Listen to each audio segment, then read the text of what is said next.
GLaDOS, the main antagonist of the popular Portal video games, is truly the victim of the story.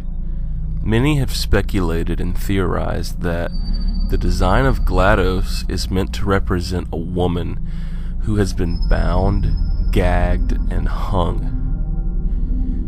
If we look at early concept art of GLaDOS, we can see here similarities between her early design model and Botticelli's Venus. The idea of giving her feminine and human characteristics was established, but perhaps it didn't truly embody the existence of GLaDOS as it should have.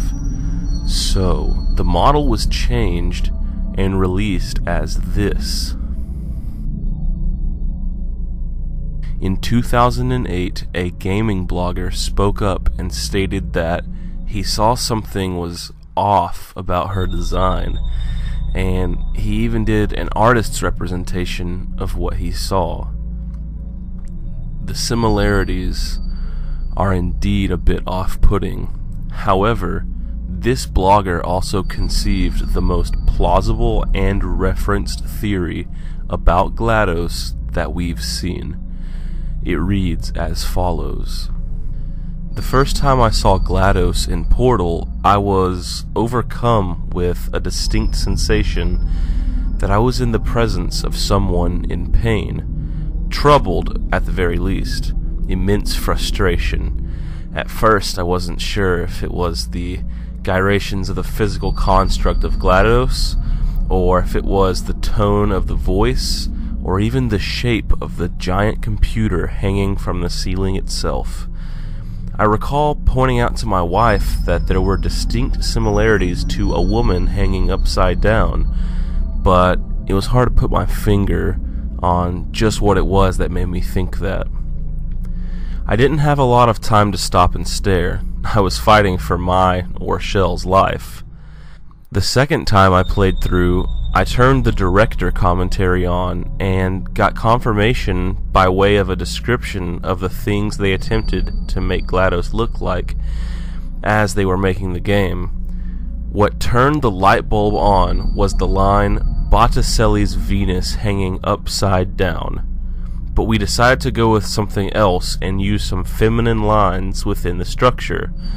I'm paraphrasing, it's late and I don't feel like booting up the game again to get the quote exactly right.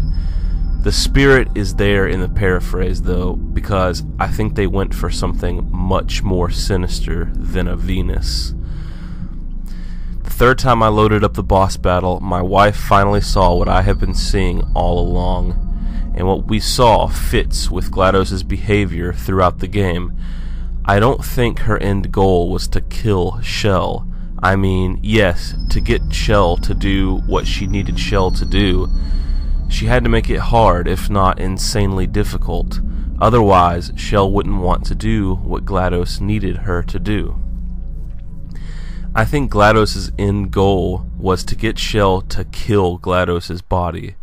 I think she's been reviving Shell's clones over and over and over till one of the Shells can get it right, and finally knock the eyes off of GLaDOS and free her from her bondage of this giant body the humans put her in originally. I think GLaDOS has simply wanted to be free this whole time and killed off the original inhabitants of the Aperture Science Lab in order to further this goal.